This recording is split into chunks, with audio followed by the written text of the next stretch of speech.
Lula's lost a battle, but insists he'll win the war. Brazil's charismatic former president vowing to fight on after appellate judges upheld his bribery conviction. He's got other cases pending. Polls show that even with those other legal cases, Luiz Inacio Lula da Silva remains the clear frontrunner in the race for president. The Workers' Party endorsing him to run in October. Will he be allowed to stand? Is he the best Brazil can come up with in these times of recession and scandal? It's not just Lula, but politicians from across the spectrum that stand accused of taking bribes as part of Operation Lavo Jato, or Operation Car Wash. At the heart of it, construction firm Odebrecht, whose kickbacks extended everywhere from Mexico to Argentina. What does the scandal say about Brazil, the continent, and its fledgling democracies? Today in the France 24 debate, we're looking at the issue of whether it'll be prison or the presidency for Lula. And with us, Luiz Felipe de Alencastro, who teaches history at the Sao Paulo School of Economics. Thank you for joining us. Thank you very much. We welcome back attorney Fernando Santiago, based here in the French capital. Nice to see you. My pleasure. We're also with Indy Landaro, former Wall Street Journal correspondent in Latin America. Happy New Year. Good evening. And from Geneva, Jamil Chad, correspondent for daily newspaper Estado de Sao Paulo, and the author of Politics, Bribes, and Football. Thanks for joining us. My pleasure. The France 24 debate on Facebook and Twitter, the hashtag F24debate. Yeah, let's start with the latest. The Workers' Party confirming the nomination of its founder. Lula will be candidate in next October's presidential vote. This despite losing an appeal on his conviction. In fact, the sentence extended. But of course, there'll be more on the legal proceedings. The PT and its leader making that setback almost sound like a victory. Solange Mougin has more. Comparing himself to a political prisoner, Luiz Inacio Lula da Silva said nothing will stop his presidential hopes. Defiantly before a crowd of thousands, he said his latest conviction of corruption will not keep his name off the presidential ballot. Nelson Mandela was in prison for 27 years. But his fight did not decrease because of that. He returned and became president of South Africa. Lula has maintained his innocence since being convicted last year of receiving a seaside apartment as a kickback for doling out contracts to the state oil company Petrobras. But Wednesday's appeal verdict is a blow to the 72-year-old's plans to run for president again. Because under Brazil's clean slate laws, a conviction makes him ineligible to run. The three-judge panel unanimously upheld the lower court's decision and added jail time, bringing it to over 12 years.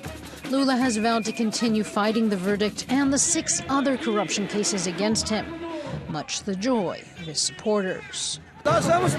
We are taking to the streets because we want to defend Lula tooth and nail. The court's decision, though, was a breath of fresh air at this anti-corruption rally. We're thirsty for justice. We need punishment. Those who steal in this country must be punished. A polarizing figure in Brazil, Lula has been polling well, with over 30% of Brazilians saying they'd vote for him next October. But with more appeals ahead, he may be facing an uphill battle. Let me give you, Jamil Chade, how's it looking for Lula? Because our correspondent was saying how it's a big legal setback, no doubt about it, but it's actually could give him more political traction, this decision. Well, in fact, that is true. Actually, he just said a couple of minutes ago that he has no reason to respect the decision. This is clearly pointing out that, yes, he will continue in the fight. He also is planning, as of next month, a number of rallies around the country with thematic issues to be dealt with. So, meaning he's actually in campaign. He's also traveling this coming Friday, tomorrow, to Ethiopia to a meeting. So actually he has an agenda, he has a plan. Obviously, the question is whether this will go forward, up to what point. Now, yes, he has a plan, and this this defying element will actually be very essential, actually will define mostly the campaign of this year.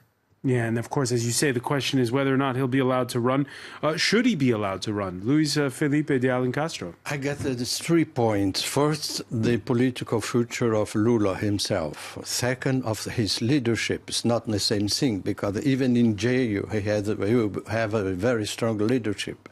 And he could support the candidate of the Workers' Party. And third, the future of the Workers' Party itself, because it's in October there are general elections to the chamber also, and Senate, part of the Senate. So the party will be. Let's pick up on that. Let's pick up on that second point, because I think it's important. If he does wind up going to jail, he could still sort of transfer, if I understand correctly, yes, the nomination on the ballot and have his party stay on the ballot. Yes, that's why he said today he is still campaigning. He has to campaign until the door of the jail. I mean, because even if he has a virtual presence in the campaign, which will be important because he can indicate another candidate. There are 2 names from the Worker Party, and so he will be able to have some interference in the election. How strong is the case against him? Because his supporters and some international observers are saying that the case on this particular charge relating to that apartment, which he claims he never stayed in, is weak. Well, we have to remember that he was sentenced to 9 years by first instance judge, and then the Superior Court now raised the time on imprisonment to 12 years and 1 month, and there are 3 judges, 3 different judges. So I can say that the case shall be strong, otherwise, and the decision was unanimous. So one of the judges, at least, would have some doubts on that, and they could vote differently, but they did not. So all the 3 vote on the same phase, on the same voice, on the same. So I think that the case is pretty much strong. The case is strong for you. He's going to jail. Well, that's another question and a different one. One of them is the case is strong, yes, but he can challenge that decision. He had more legal things on his hand to do. Inti Landau, what to make of him? I think it's natural for Lula to present himself as a victim of a system, but let's not forget that he was president for 8 years and controlled the systems for many years. So it is kind of. And his party kept on controlling the system for several years after he left power. So depicting himself as an outsider is being persecuted by an oligarchy or by the power or by a system is kind of weak. I mean, he used to control everything. Hang on, you say it's weak, but we can call up the polling numbers, and the latest polls date back from December, and pollsters this Thursday saying that this latest decision could even give him a boost in the polls, and he was already way ahead of the rest of the field. There you see, it's he's on 36%, and you see there the presumed candidate from the ruling party is not even in second place there. What do you make of the numbers we see from this poll, which dates back to December? I think popularity of a politician doesn't say much about his potential guilt in a graft lawsuit. Sure. The fact that he's popular doesn't change much about the strength of the case against him. He's not being judged because he controlled everything for 7 years. He's been judged because he's supposed to be the owner of a flat, and there's no proof on it. No, of course, no. I'm not saying. I'm just saying that he's showing himself as a victim of a system he may be, there may be political interference in the case against him, but he cannot just say that there's nothing against him. Luiz Felipe de Alencastro, you heard there Fernando Santiago say, yeah, all right, the case can seem weak to some, but the sentence was stiffened by the appellate court. Yes, they did it I mean, that's the opinion of Governor Flavio Dino, who is a very important judge, also is the governor of Maranhão. And he said that the penalty was to raise it because they could, like that, avoid prescription. That was completely prepared before. By the way, all the lawyers that were there noted that the three judges had already wrote before all their interventions, and you see they did listen either the lawyer or the prosecutor. They did change. They have already wrote their decision before. That's very odd.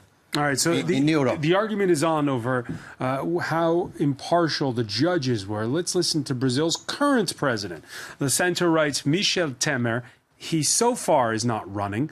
From the World Economic Forum in Davos, he hailed Tuesday's court decision.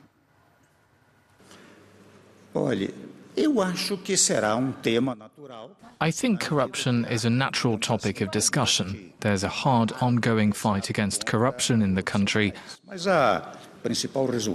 the main answer to your question is the revelation that in Brazil, institutions are undoubtedly working.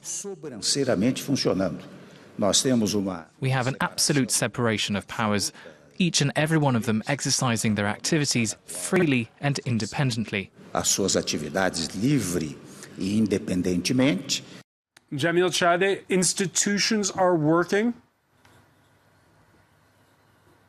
It's a good question. I spent the last 3 days with President Temer in Davos, and obviously there was a very clear strategy from the government side to try to depoliticize the issue, because they know that whatever, or they knew even before the decision was taken, that whatever result was coming, it would have a political impact. So what happened was very interesting. Even before the decision was taken, there was basically an order by Temer to his ministers that were with him also in Davos, basically telling the ministers, please do not comment on the decision. Don't celebrate the decision. Don't regret the decision either. So there was a clear strategy to try, first of all, as this intervention from him proved, to try to show to international investors that there's a basically rule of law in Brazil, that there is, as he said, institutions are working.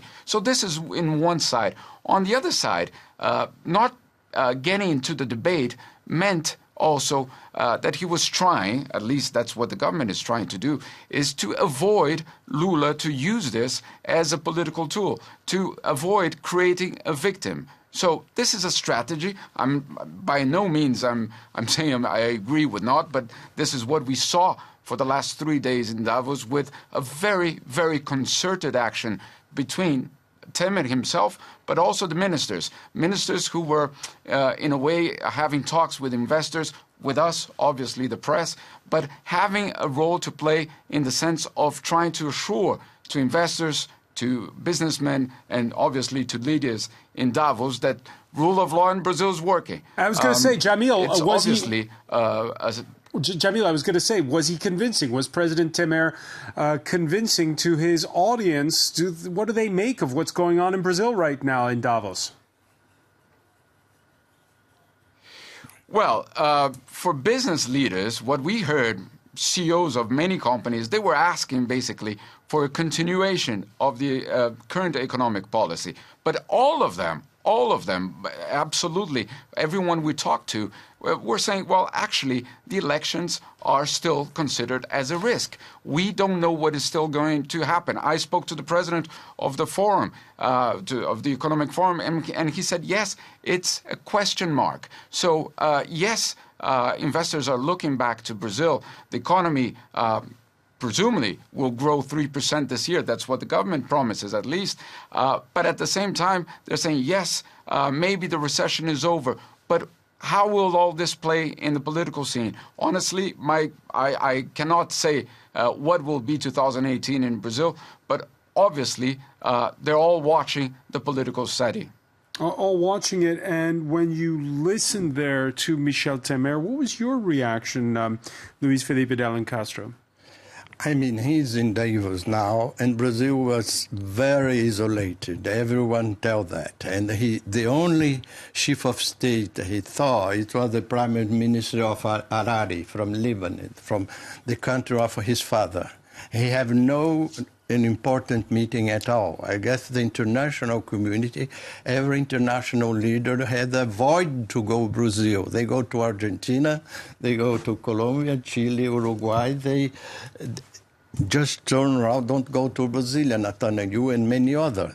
So Brazil is, it's diplomatically, it's on the freeze, for instance. Yeah, because the scandal that started back in, 2014 now.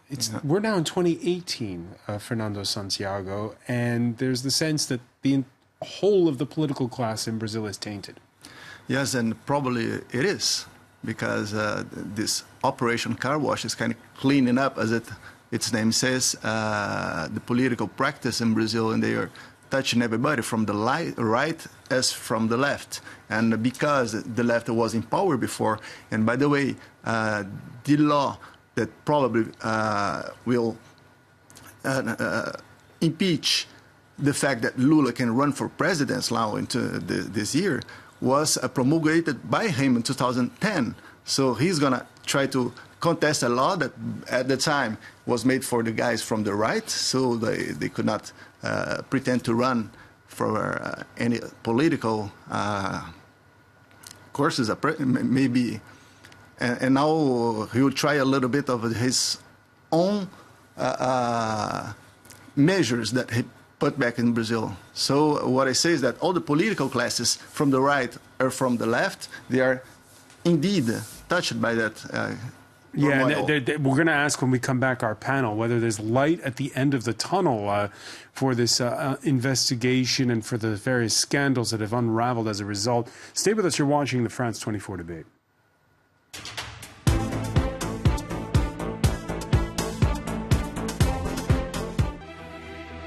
Reporters Plus, presented by Mark Owen. In northern Iraq, on the Syrian border, Nineveh province is close to the end of the Battle of the Desert. The Shiite elite battalion is on the front line.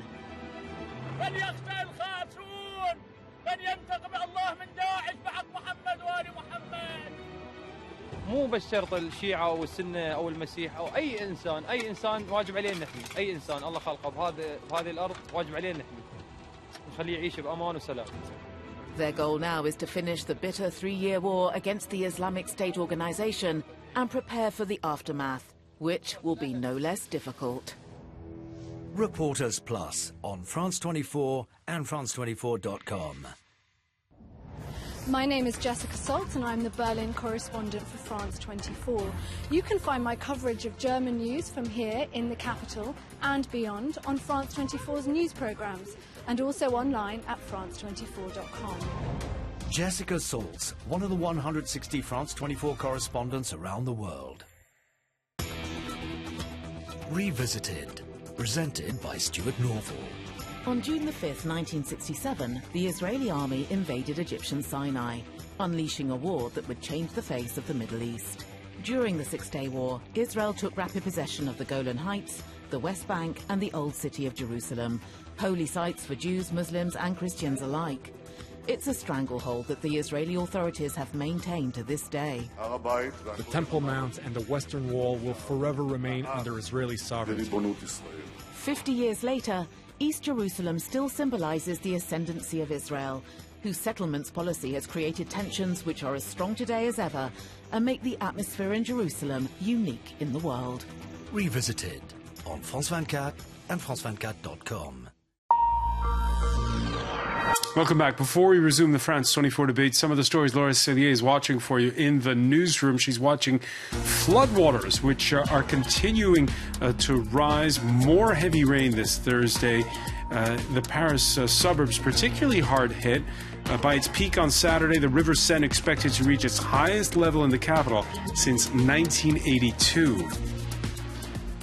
Jawad takes the stand. Day 2 of the trial of the landlord accused of harboring 2 of the perpetrators of the 2015 Paris attacks.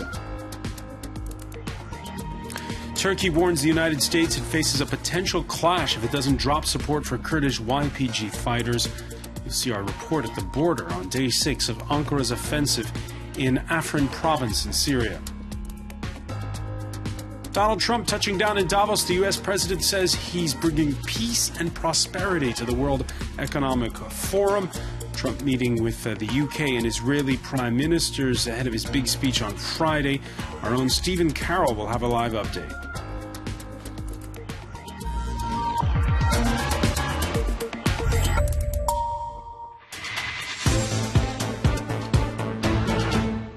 Welcome back, or welcome if you're just joining us. It's the France 24 debate. The Workers' Party in Brazil informally endorsing its founder, Lula, to be its candidate next October's presidential election. The answer, if you will, to that court decision on Wednesday lengthening a prison sentence over a corruption conviction. He's got more appeals to come and other court cases as well.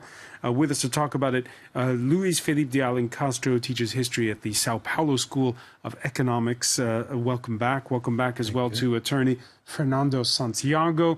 Inti Landaro, former Wall Street Journal correspondent in where? Lima, Mexico City? And Bogota. And Bogota, right. And that we're going to be talking in a short while about how this is about a lot more than just Brazil.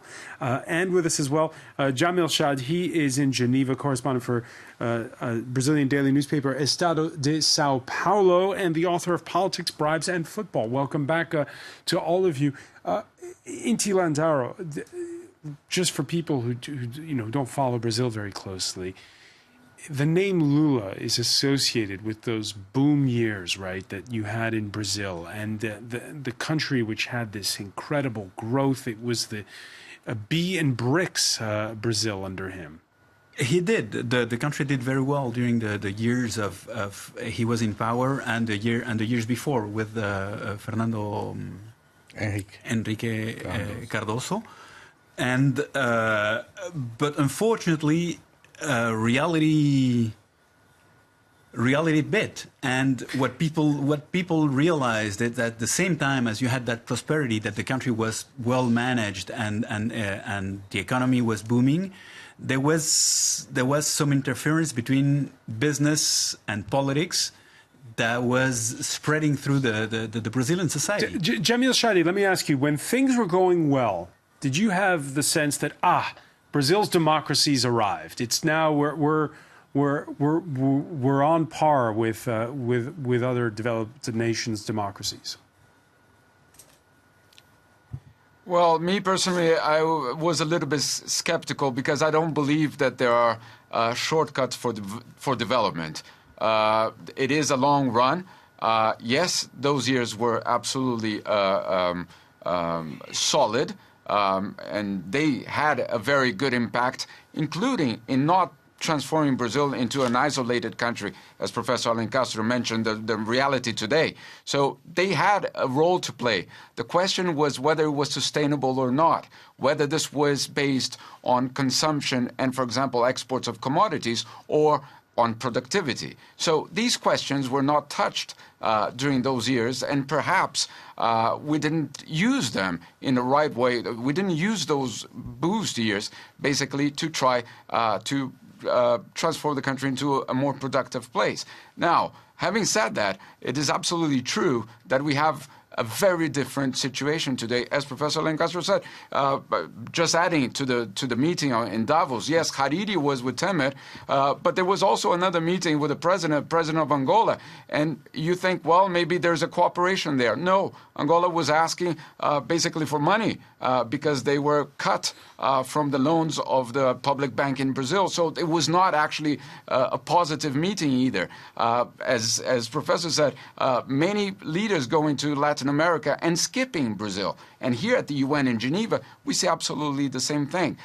So it is a very difficult and different moment. The question is whether this will, in a way, force the country to a situation where it will have to deal with very structural problems. And Debbie, let me ask you, you mentioned Angola.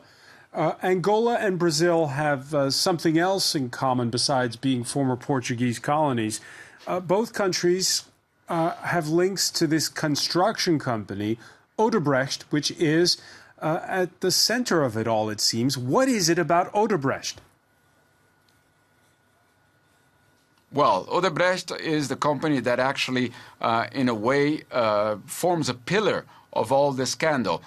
Just for you to have an idea, here in Switzerland, here in Geneva, the Attorney General's office has blocked over 1,000 bank accounts related to the car wash operations. 1,000 bank accounts. The amount of money that has been seized in Switzerland is it goes beyond what Ben Ali, Mubarak, and Libya were seized in Switzerland. So this is the size of the scandal. Now, if we go back to Odebrecht, Odebrecht had as a policy, basically, to go around Latin American, but also African countries, winning huge contracts. In some cases in Angola, Panama, as our friend from the Wall Street Journal knows very well, in Peru, in Colombia, and other places. And the reality was that these contracts were based in a policy of paying bribes, basically. In exchange for that, they got very massive amounts of contracts. This fell apart. But before it fell apart, it was very successful. So successful that Mr. Marcelo Odebrecht, the CEO of Odebrecht, in prison, was at one point the co-president of the World Economic Forum in Davos. So, in a way, it worked for them until the point that actually this all collapsed. Former co-president of the World Economic Forum in Davos. Let me ask you, Fernando Santiago, the same Marcelo Odebrecht. Right now, he's under house arrest. Right, he's served 10 months in a prison. And the rest of his 10-year sentence is being served out in his luxury mansion in Sao Paulo. Your thoughts on him and the way this is all playing out? Well, I think it's a big deal in Brazil. It was a new thing, how a guy so powerful that, as Jamil Chad said, was co-president of Davos, could be in jail in Brazil. It was for the first time. Not the only one. I think you know that the Speaker of the House, as was mentioned, and many people here in Brazil are already in jail. And this and from across the political spectrum. Yes, from a very large political spectrum. Mostly workers' parties allies. Well, it depends on who did more bad things than did, well, not bad things, not the good word. Who was cut and who was not cut. That's the thing to say. And also who was in power for 12 years. Yes. Also, well, yeah, it interferes. Well, let's say 10. Inti Landau, construction companies, construction companies are involved even in France in bribery. It's kind of it's kind of natural because it's where the state, so through politicians, hire companies to make work. So what is it about this particular one that makes it different? What I think, well, even though I don't have any evidence of that, but I think it's a system that was generalized and probably not proper to Odebrecht, that smaller companies were also working that way. Everybody who would get a contract would pay a bribe, a 10% commission, a 10% fee to a local politician. It's kind of the business as usual in Latin America. What I think happened in now is that as the economy is improving, as people have better level of life, they care more about that sort of things than they would before. They care. Corruption is something more serious for them than it was before. So they care more. So this, in a way, is a good news story. I guess. Or a coming-of-age story. So I'll put it differently. It's a coming-of-age story, and I think it is a good story because it's a good news because at the end, the bad guys are punished. And again, and you can see it in Peru or in Colombia or in other countries. You have prominent politicians in jail, and you have a will of the people to change the system, and you have at least some politicians hearing it and trying to change things. There's something that's pretty important as well. As you said, well, this is not new. It started, have been going on for a lot of many years before Lula starting and get to power. But the thing is, one factor that's not to be neglected is that the new generation of attorneys, public attorneys, and the new generation of judges that are also raised to power in the last 10, 15 years are people that were watching that since they were kids, and they're like tired of this impunity. And what is pretty curious, because people says, okay, justice is not good because there's impunity, and when justice goes on and then convince people, and they said, okay, it's not good because it's selective. That's kind of weird. Well, we don't know where to place ourselves and our hopes. Yes. Anyhow, and in democracy, in the political system, it depends on elections, and they renew regularly, and the judges depend on their own decisions. But overall, Luiz Felipe de Alencastro, would you say that what's going on now is going to give people faith in their institutions in Brazil, or it's going to make them distrust more? Now, the judiciary and the politicians. What happens with Temer and with Dilma? Dilma was elected in 2014 with a program who was a leftist program. Temer was his vice president. Even though he wasn't from the same party. He was from the center-right. Not the same party. It's the same collegation. And he gave his endorsement to this program. After, when she's out, she put in work a program who has nothing to do with the people vote for. You see? And so you have 4 elections in Brazil that the Workers' Party won. And so you have people who lost 4 elections who are now pretending to have legitimacy to transform completely Brazil. The security social laws, you see, you have all these transformation on retirement programs and all that in France, but they have dialogue with the trade unions. So it's more about the policies, not so much about the scandal, is what you're saying. Yes, they completely turn over the policy. Very briefly, Inti Landau. I think it's true. That indeed, Temer is ruling Brazil now in a different way than he was originally elected for. But that doesn't change anything about the corruption of Lula or Dilma or the car wash scandal. He has a lot of friends in jail too. Yeah, of course. But it's not because these people it's not because he's in power that these people are innocent. They were clearly convicted. Right, getting back to Odebrecht, I want to get back to something that Jamil Shadi said, which is that the kickback schemes run all over Latin America.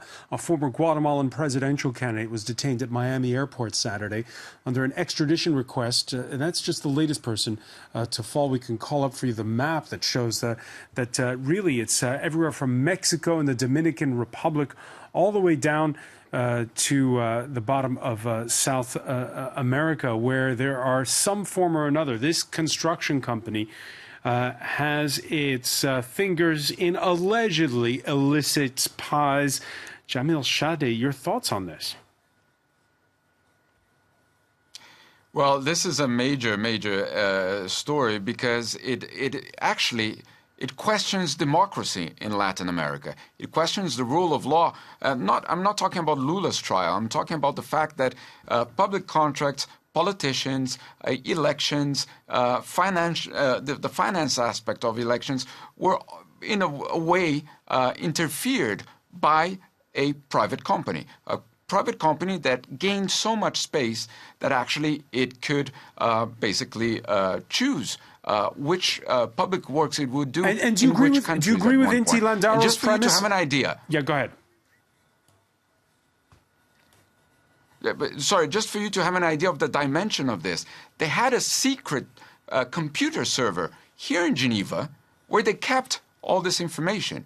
Actually, a secret one, because it was not in Brazil. It was stored here in Geneva, and just by chance, the same place where they all operated the bank accounts.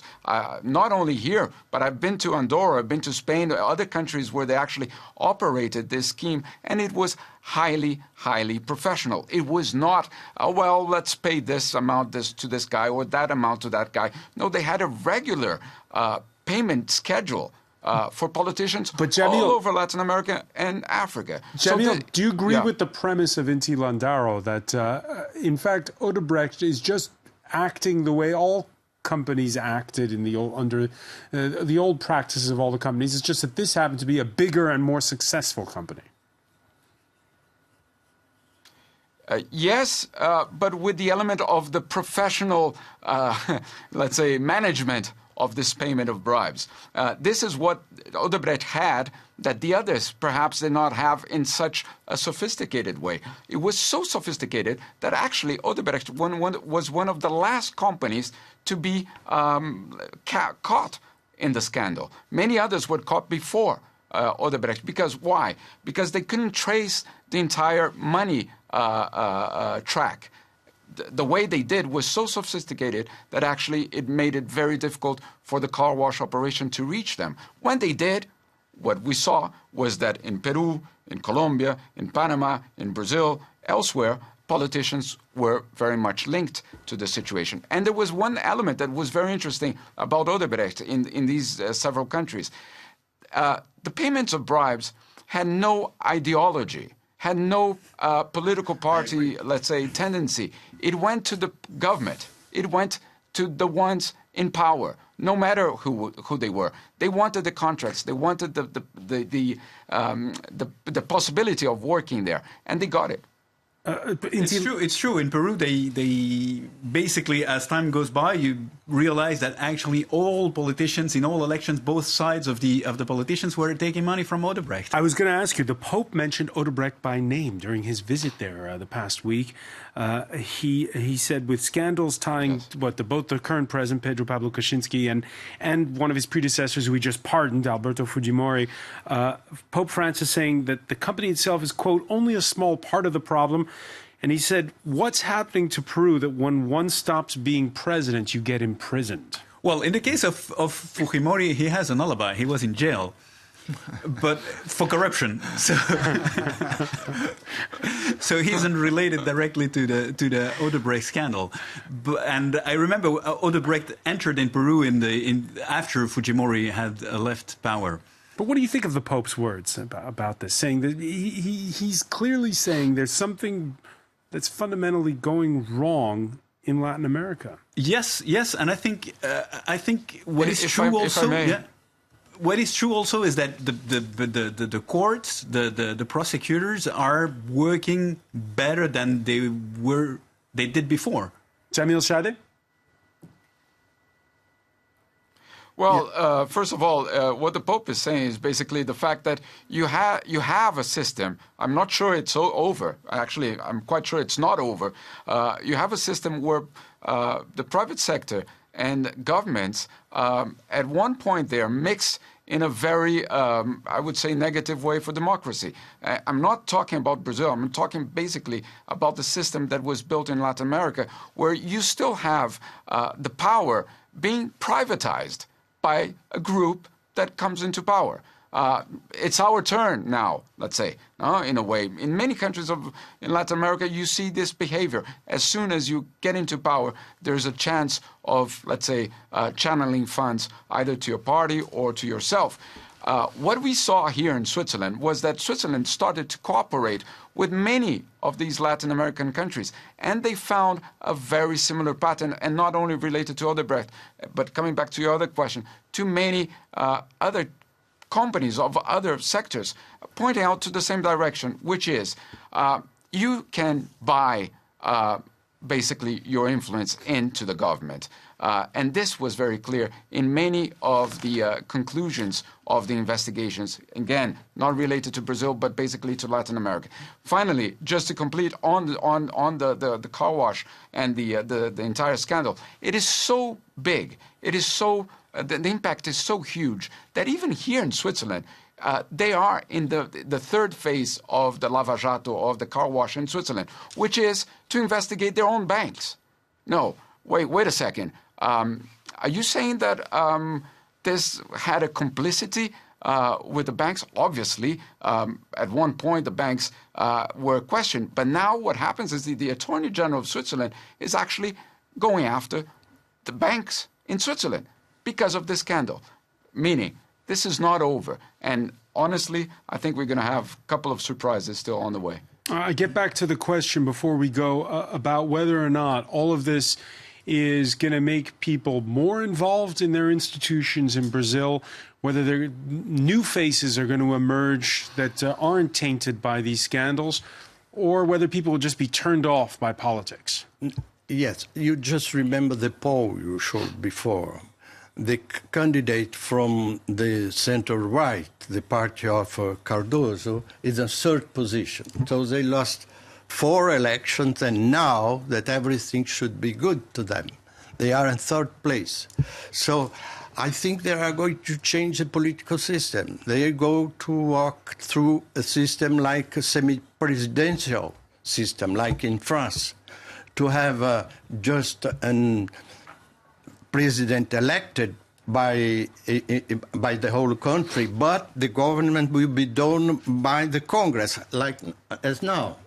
That's another problem. Just very briefly, because we're out of time. There's a lot of discussion on that, but I don't think that they can, on this scenario right now, change the political system in Brazil. It's to confuse it in order to do so. Especially we saw with the election coming up in October. Fernando Santiago, I want to thank you. Luiz Felipe de Alan Castro, Inti Landara. I want to thank Jamil Shad for joining us from Geneva. Stay with us. Media Watch is next.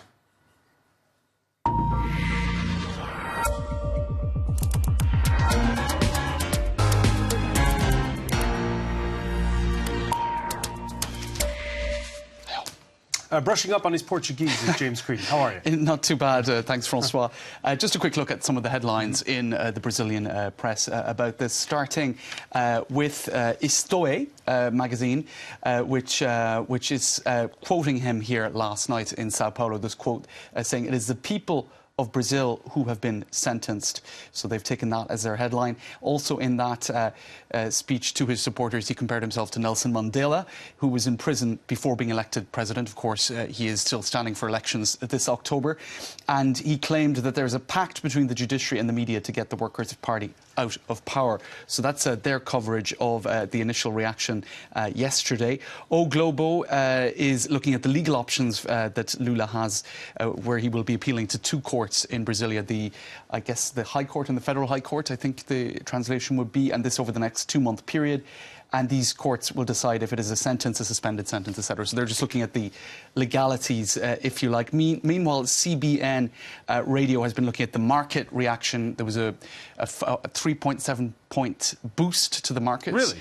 Which CBN Radio is attributing to negative sentiment for Lula and therefore a positive reaction to bad news for Lula. Meanwhile, Michel Temer, his reaction is being reported by Veja magazine, and he's saying it's nothing to do with Lula at all. It's down to his fantastic speech at Davos, so this is the real reason. He's quoted as saying the courts will judge the matter of Lula in a fully calm and independent manner. So I suppose differing interpretations there of why the market reacted in such a kind of a knee-jerk manner. Yes, yesterday.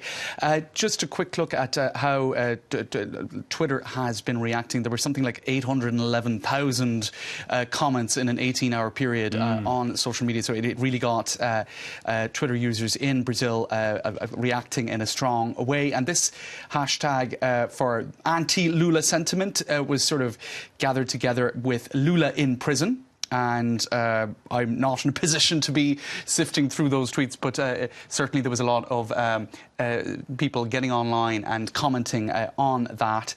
And similarly, where is the proof was the rallying cry on social media for those who contested. So those 2 hashtags dueling. Yes. Indeed, exactly. So 811,000 tweets in 18 hours. So lots of reaction online. All right, many thanks for that, James Creedon. I want to thank our panel once again. Thank you for joining us here in the France 24 debate.